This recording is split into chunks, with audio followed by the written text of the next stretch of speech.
I wanted to shine a light on it because it's one of the most horrific things in the world, and the whole purpose was definitely to shine a light on it and try and create a little more awareness about it. I think the biggest mistake in traditional martial arts is people try and teach these bases, the blocks and things as combat. And if you come across an instructor like that, I think you should run a mile. It was very uninhibited. I didn't have to negotiate around anyone. I didn't have to it was just really what me and my team wanted to do. I mean, I know there's some people have mixed reviews, but in terms for me, working everything I wanted to show what life inside a martial arts school is really like the classes, the BJJ, the kickboxing, the Taekwondo, have a true representation of what that's like. Any words of wisdom for people trying to get into the field, the stunt work or the acting scene as a martial artist? Go for it.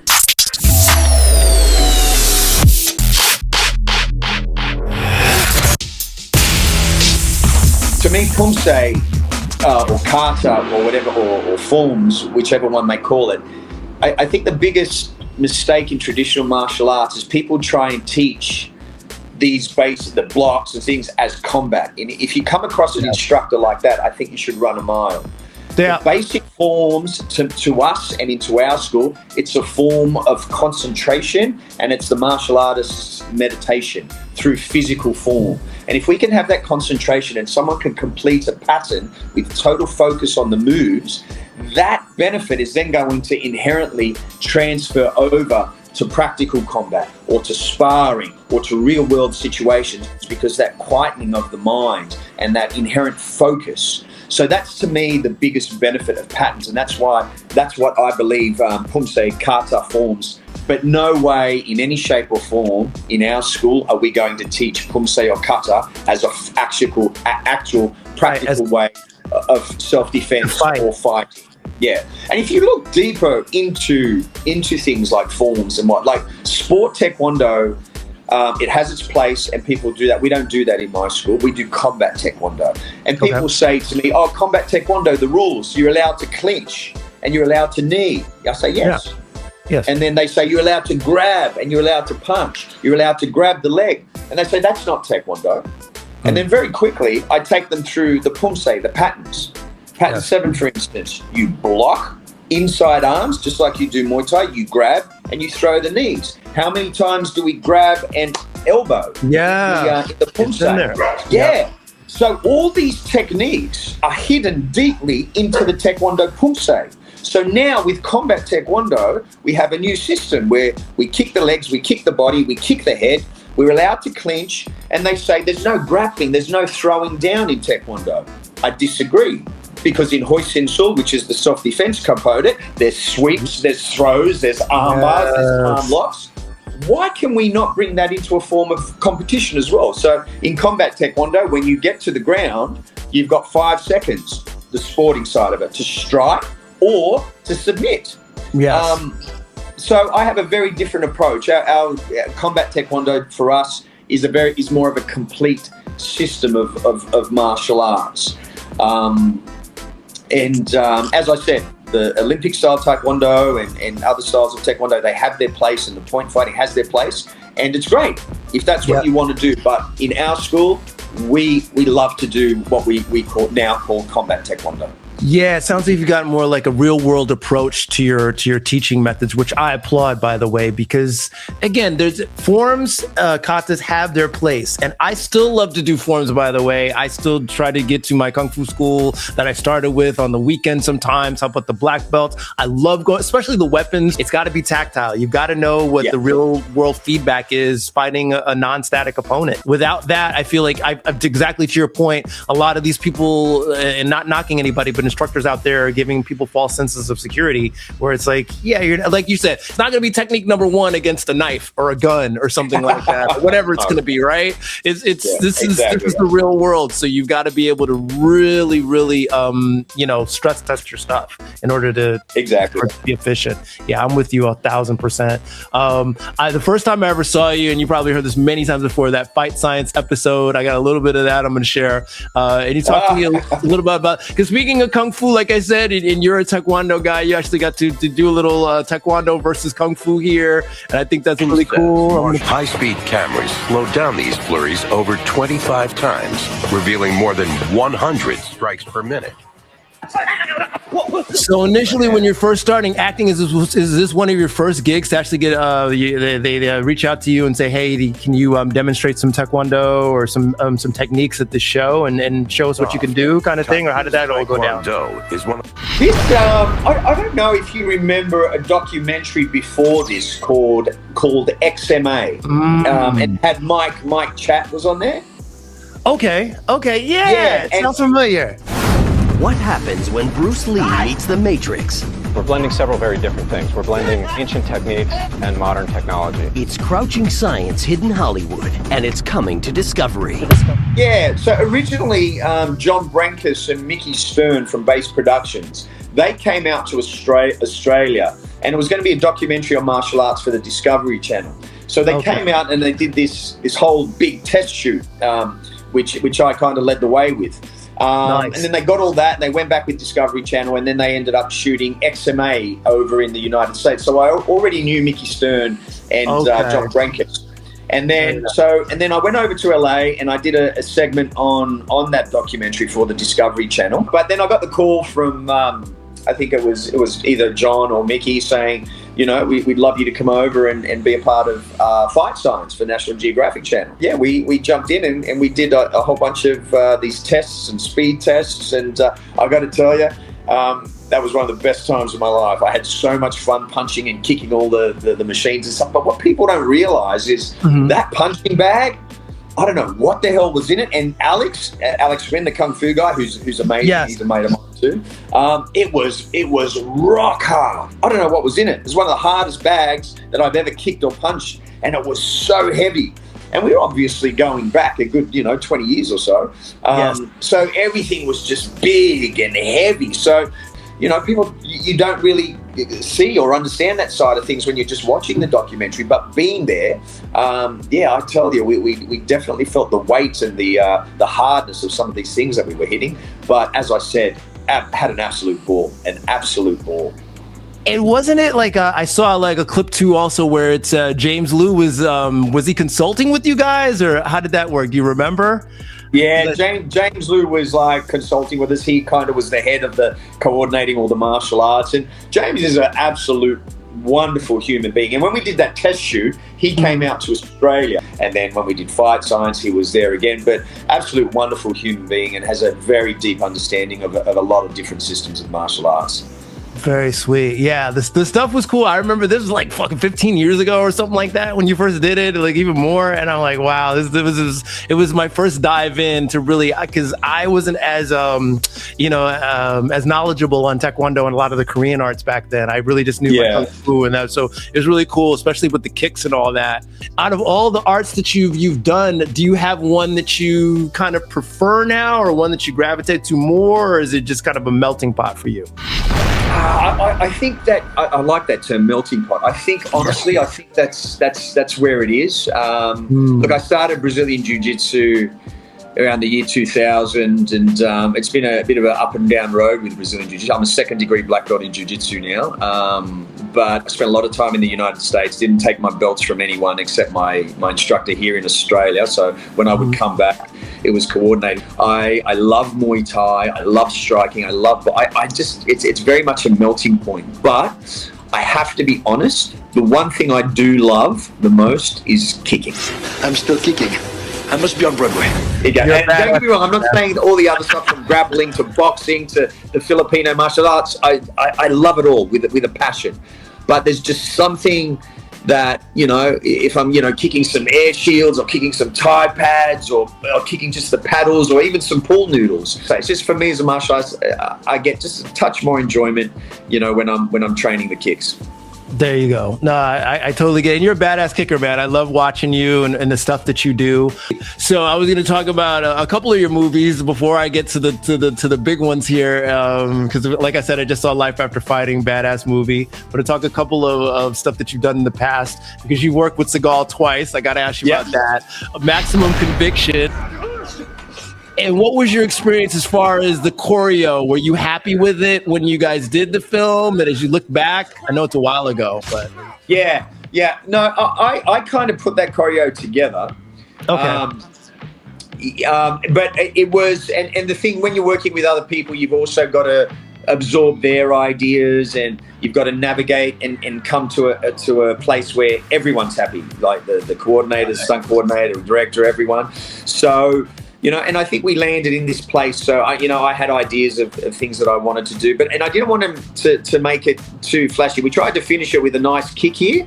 Nice. Yeah.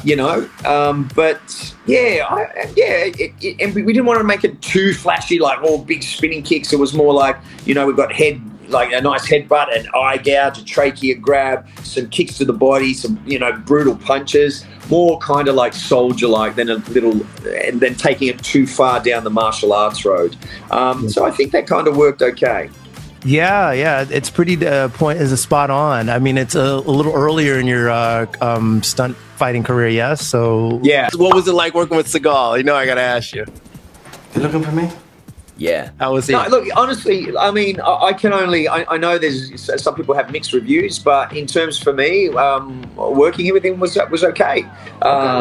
He was aware of my martial arts background, so a couple of times he'd come on set, we'd exchange a bow to each other.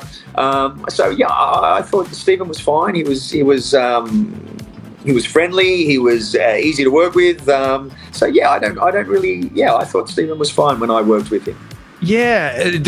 Was he able to show you any of his Aikido stuff? Anything you picked up from that, or was it just? No, we didn't. He he came over and he tried to show me, like, there was a bit of a trachea grab thing that he showed me once.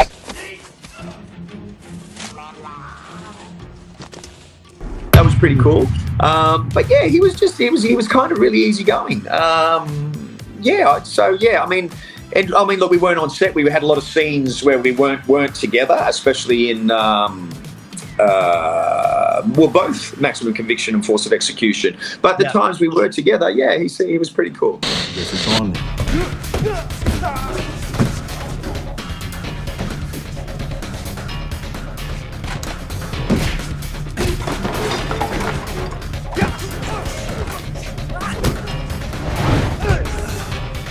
Yeah, and then I'm going to fast forward here because The Last Ship is a show that you were on for quite a bit. And when you guys were doing some of the choreography for that, were you part of that the group that did the choreography for that show as well? What up, Sifu Quasi? Listen, if you're enjoying this so far, do me a favor, would you? Hit that like button for me. In fact, smash the thing. And while you're there, leave a comment. But more importantly, subscribe to the channel so you'll always be aware when we drop videos just like this.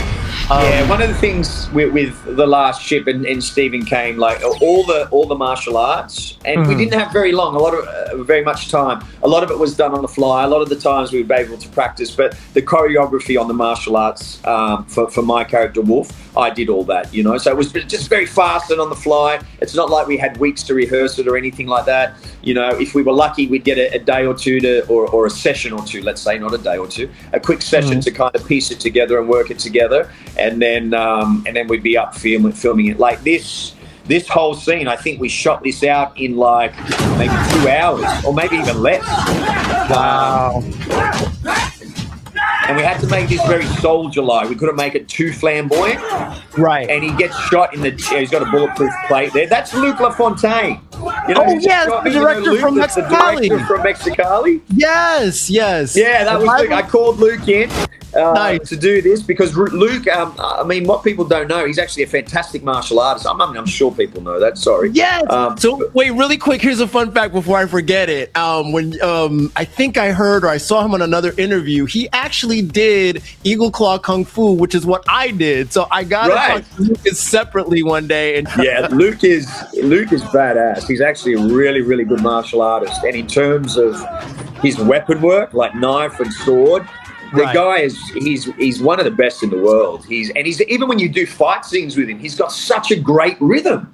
That's why I said, because I chose all the stunt guys because it's a dance partner. Sometimes you can get someone who's a little bit too stiff or who can't actually keep up with the speed or something. So I picked all the guys for this, and they all worked a treat. And Luke was one of the guys I picked for this. But yeah, Luke's a fantastic martial artist. He's absolutely, and the rhythm and the timing when you feel him and get to work with him, it's truly world class. And obviously he did his thing because Mexicali, we'll talk to you about that briefly. I know we talked about before, but since then I know you've gotten good feedback on that, and how is that now? Like, you know, after you see the fruits of your labor on screen, what's the feedback been like from people that have talked to you about seeing the film now? It's been really, really positive, the stuff from Mexicali. Overall, the film is, you know, look, it's an action movie and it fits into a certain genre, but it's always been touted across the board most of the time as one of the higher level ones. So that's been great. And look, we really dug in and we really, you know, we didn't have a lot of time, and we stepped up to the plate. Everyone did, from Jesse to all the stunt guys to absolutely. Everyone really gave it a lot. So it's nice to hear that it's been received. You know, you're going to have people that, you know, want to criticize, but that's like every movie, you know. Every movie has haters and lovers and things, but the majority is overwhelmingly positive for Mexicali. So that's really nice to see. And we've got and I think, you know, when you look at Plutarco, he gave such a great performance, and Chris and Tanya was just brilliant as well. She was an amazing leading lady. So overall, I think it's one of the better done genre films. Yeah, no, I agree. Like I said, I watched it a couple times since I was able to talk to you, and the fight scenes, man, are just so spot on. I'm going to talk to you a little bit more about that because you guys get really intricate with some knife work in that movie, but in this movie, Life After Fighting, it hits a bunch of different chords for me. So I know you guys filmed this out in Australia. Yeah. It's pretty badass, and it's the story arc to me was very interesting because I love it's the point of view from a guy who used to fight, and then he just goes back to his roots instructing and does that whole thing, and different things ensue after he's like teaching at this school. But yeah, talk to me about, you know, like the first, whose idea was this, the first, you know, this story for this movie? It was my idea. I mean, the two things that I'm passionate about, well, two things that I am passionate about. One, obviously, martial arts, and the other is acting. And then the other thing I've got a really strong care for is the well-being of children. And unfortunately, one of the most horrific, and it's not, it makes me laugh sometimes when people write on reviews, it's a political propaganda movie. I'm like, oh my God, how did you get that from this movie? It just blows my mind. People it's literally about interpretations. It's crazy, right? It's crazy, yeah. What movie are you watching? And I'm just like, wow, I wanted to make a martial arts movie with a strong story. I also wanted to shine a light on what it's really like to have a martial arts school, what it really looks like. Not like Cobra Kai, which is a lot of fun. But welcome to Eagle Fang Karate. Eagles don't have fangs. But it's not a pretty picture of a martial arts school. So I wanted to show what life inside a martial arts school is really like the classes, the BJJ, the kickboxing, the Taekwondo, have a true representation of what that's like. Right. And you know, and when I first opened up the martial arts school, you know, I had people coming in wanting to fight. And that doesn't happen anymore. But when you go back, you know, when I was in my early 20s, you know, we had quite a few people coming in wanting to test the waters. I was going to ask you that. Sorry to interrupt you, but I was going to ask you that. Has that ever happened to you? I would tell you this. Like I told you, I used to teach out in Brooklyn. It only happened to me one time, but when it happens, it happens. It does happen. But it's surreal. You're like, wait, what? Really? Yeah, but back to your point with this movie, that's why I think it hit so many notes for me, because you show the training and then also the, you know, like the instructing portion. So it really hit home to me. It's like so many cool things in the movie where I was like, yeah, I can relate to that. I can relate to that. As far as the trafficking goes, no, but the rest of it, yeah. I wanted to with the trafficking. I think it's in our world today. I think that is one of the most horrific, horrible things in our world. Absolutely horrible, devastating. that someone can take a child and subject them to what the trafficking world entails. Yeah. And I think the more people know about it, the better off we'll be. And just like if someone sees someone taking a child in a shopping center, if we can just create a little more awareness about it, and that people are aware of it all over the world, then and if it helps one person recognize what's happening to one child, then it's worth it. So the reason I wanted to shine a light on it, because it's one of the most horrific things in the world, and the whole purpose was definitely to shine a light on it and try and create a little more awareness about it. Because every child that can potentially be saved from something so horrible is a victory of sorts. So it's and we should all be aware of it. You know, when we're out and about, we should look. You know, if a child has lost its parent, and it's strange for the child, but even if not, you've got to do something. You've got to call the police. You've got to alert a security guard. You've got to be aware of it. We shouldn't be going about our daily lives and just ignoring children, especially if we're out and about and a child is lost or there's a child in a dangerous situation. Even not long ago, I was running at the Oval with my daughter, and we're doing sprints and whatnot. And I saw a young boy. He was with a girl. The boy was about probably 13. The girl could have been about 9. And then another, and this is not the same situation, but and then another 4 boys approached them who were a little bit older, probably about 15 or 16, and they started beating the absolute crap out of him. And I was on the other side of the oval, and they took his shoes and they ripped off his necklace, and I ran across the oval. And I managed to, they stopped and they started running, and they had his shoes, and I chased him a little bit and I got his shoes back. So it was a horrific thing. But even when that happened, there were 2 other men that walked past and didn't even turn their head. Didn't even turn their head. And I was like, wow. So I got him his shoes, took them back to him. And then the parents came down afterwards, because we stayed at the Oval and we were training with my daughter, and they thanked me, the parents. And then he ended up becoming a student of mine in my Brazilian Jiu-Jitsu class, this young boy. Yeah, and he became very good. And not long ago, probably about 6 months into his training, we had a Jiu-Jitsu tournament, and he actually won. He's not training anymore at the moment, but it was a nice story. At least now he's got a little bit of martial arts, a little bit of really good solid jiu-jitsu that will either, if he ever does get in a situation like that, it will help him, you know. And it's also good for him to know that, you know, there are people out there that care, that will step in if something happens, and then maybe one day he pays it forward.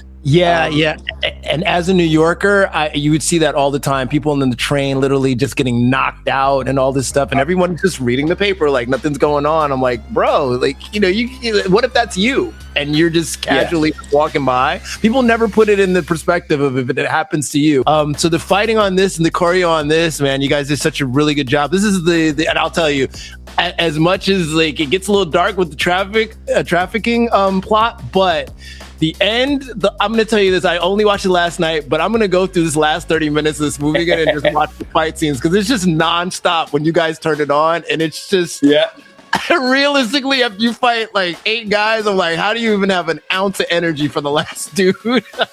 So talk to me a little bit as we close out, how was this just filming it, and like, did you have to break it up over a couple of days, or what was that like doing this? The choreography for Life After Fighting, it was very uninhibited. I didn't have to negotiate around anyone. I didn't have to it was just really what me and my team wanted to do. And when I say my team, it's like my son, my nephew, Nick, my other students, or everyone here was, they were all my students.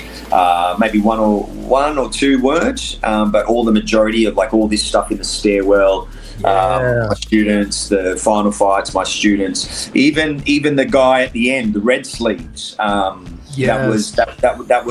wasn't the Japanese guy who did the majority of that. That was one of our students.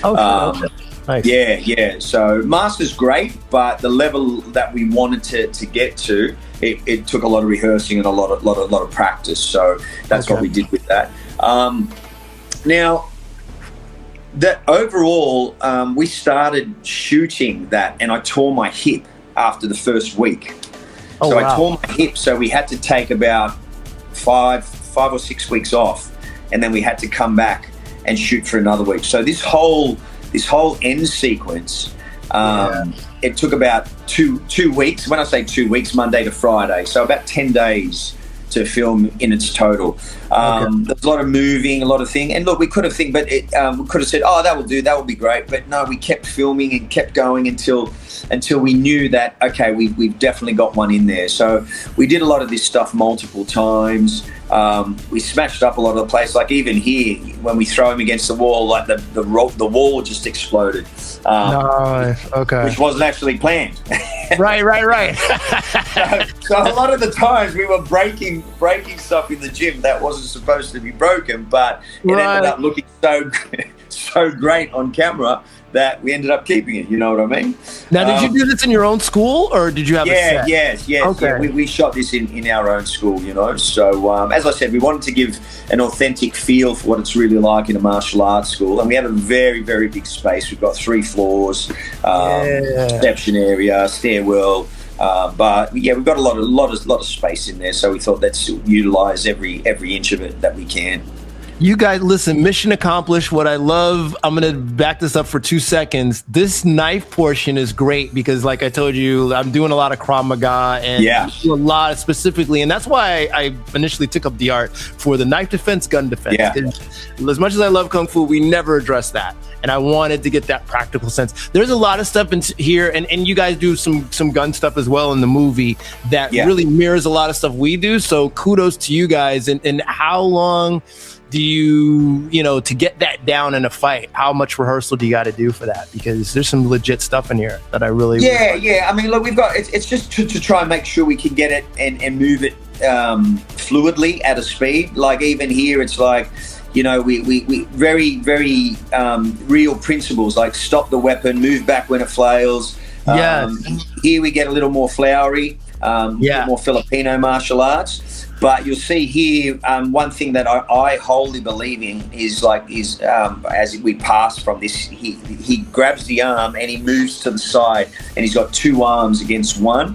Right. And it's almost like he's motorbiking the bicep, and you use that control when you're resting over 2 arms in one. We practice that too. Yes. Yeah, it's a very practical, solid technique for actual real world knife fighting, and that's one of the beautiful things about Krav Maga. It kind of strips away all of the fantasy and takes it down to just the bare bones. Like here, this is a very good. If you go back a little bit further, he blocks with the outside of his forearm. He reaches through for the arm drag.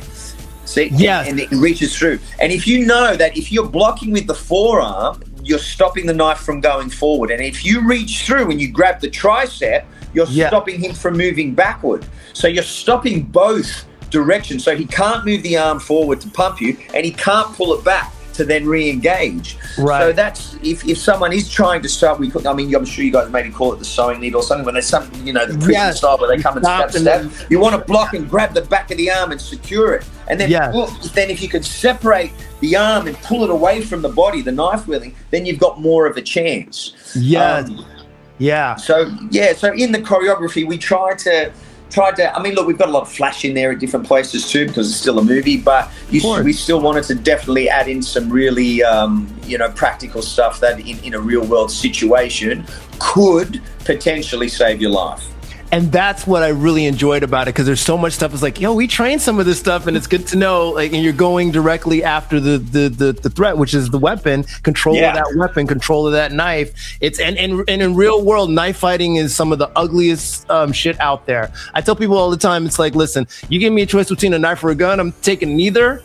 But if I only had a choice and it's Sophie's choice, I'm taking the gun, because at least with the gun, I can control, once I redirect that thing off my body. With the knife, it's not going to jam, not going to malfunction, and you don't got to reload it. So agreed. And I say to my students, if a knife comes out on you, run. Yes. Run. Absolutely. And the first thing, and then I say, if you're in a corner and you are up against a knife, the first thing that you have to accept is that you're going to get cut.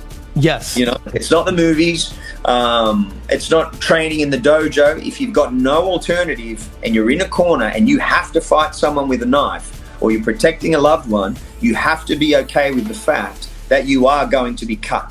Yeah. And then I also tell my students, if you're ever faced with that situation and you have no choice, you have to then become the attacker. Yes. You have to fight with such ferocity and such intent that they think you're the one who's attacking them. Otherwise, it's more often than not, it's potentially a death sentence.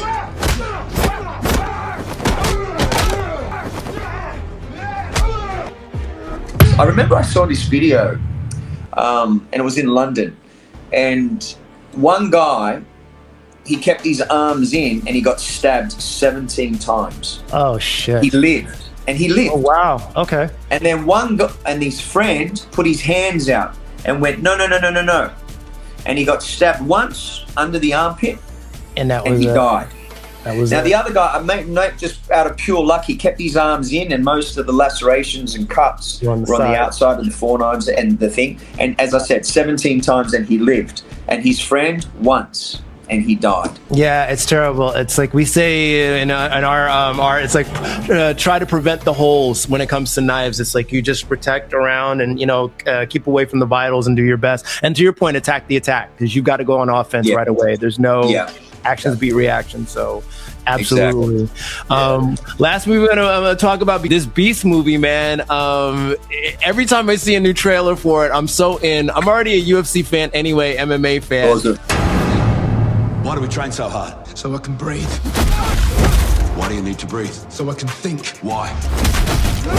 If I can breathe, I can think. If I can think, I can win. That's the way, boy. Come on. Now let's get it all in perspective. So big MMA movie. You're actually playing the. I don't want to call you the villain, but you're playing the opponent in this movie. Yeah. So, talk to me about this one, because this looks intense.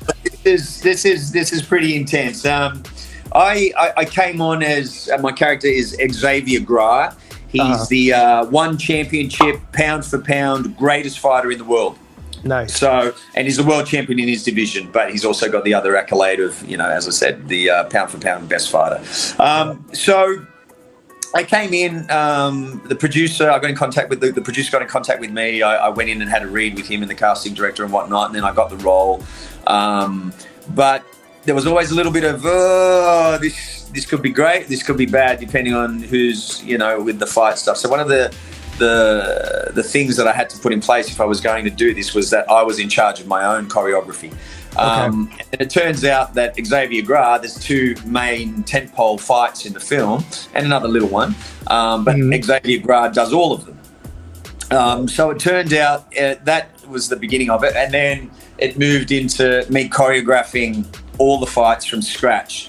So they had a few things in place, but we in conversation with the producers and whatnot, it was determined that it's better to just start from scratch again. So I came on as the fight choreographer after I was cast as Xavier Gra, and we came to my gym, and Daniel McPherson, who plays the lead here, he'd been training for a couple of years, but we brought him to the gym, and we moved around, got to see what his capabilities were, and then from there we redesigned all the action. My son Jalen actually doubled one of the other actors for one of the main fights in the movie, so I get to actually fight my son for most of it, who did a fantastic job as doubling the actors. And then Daniel McPherson, like, kudos to him, because he'd been training for a couple of years, so he's not a lifelong martial artist, but he is a competitive athlete from like triathlons and things like that. So he had that mindset. And within his capabilities, he did a fantastic job. He never took a step back, as tired and fatigued as he got. And we were going hard sometimes, you know. I know it's fight choreography, but we're throwing around. I'm throwing some kicks at him. I'm punching his arms, making sure I don't punch his head, and likewise he's doing the same to me. So we went really hard. So he did a fantastic job. But I think we got to choreograph something which really kind of honors the MMA world and the mixed martial arts world and all the fighters, and yet also make it exciting for film and television. Sorry, not television, for film and movies. So, look, I had a ball playing Xavier. I think I really kind of, was able to capture the heart and soul of what MMA fighting should be and what a champion feels on a daily basis. As I said, Daniel did a fantastic job. And, we shot at One Championships in Thailand. That was a massive, massive crowd, massive event. I'm looking forward to seeing it too, but I'm hearing wonderful things. A lot of UFC fighters are coming out and speaking about it. A lot of press who have seen it are touting how good it is. So, but I'm sure I'll find out, and I'm sure I won't be disappointed. I know what we put into the fights. I know the design was great. There was a bit of push and pull when you're dealing with cameramen and DOPs who it's their first time shooting action. So there was a little bit of convincing with them to do how to kind of shoot stuff. And luckily the director saw things my way too, and we eventually got most of the footage shot how it should be shot. So, there might be a few moments where it gets a little bit too close, but all in all, I think the film is fantastic. Tyler, the director, did a great job. Daniel did a fantastic job with his martial arts and his performance. Same with Luke Hemsworth. All in all, I'm hoping, and I'm pretty sure it's going to be a fantastic movie, mate. Now, of all the critics, Dana White's the biggest critic. And when I know you're familiar with the movie Warrior that came out years ago, and he said that he never really liked that movie. Do you think he was going to give his stamp of approval on this one? Top 16 middleweights in the world. But when it takes all, I'm going to need a trainer of that much you were good at. I hope so. In terms of the fight stuff, look, Warrior is a fantastic movie, and Gavin O'Connor is a fantastic director, and both Tom Hardy and Joel Edgerton, fantastic actors. But I honestly think, this is going to be on par in terms of the story and acting. But in terms of the martial arts, I think this is going to be well above what was required. What's next for you? What's after this? What are we looking for Bren Foster? Seafood, the best is yet to come. Okay, so as much as I love Mexicali and as much as I love Beast, and I think they're both, and I'm sure I will think Beast is fantastic when I see it, and Mexicali was great. But I think the best is yet to come. I think Relentless will be the best thing I have ever done. That's the movie we finished last year. It's currently in post-production. We're currently doing the music. Editing's finished. Sound design will shortly follow. That will be out at the end of the year. We'll be sure to get you a screener, mate. I can't wait. Can't wait. Yeah. But I honestly think that will be the best work I've ever done to date. So, it's going to be a fantastic year. As I said, Mexicali, Beast. But yeah, I think the best is yet to come at the end of the year with Relentless. Very, very, very cool. Last one. Any words of wisdom for people trying to get into the field, the stunt work or the acting scene as a martial artist? Go for it.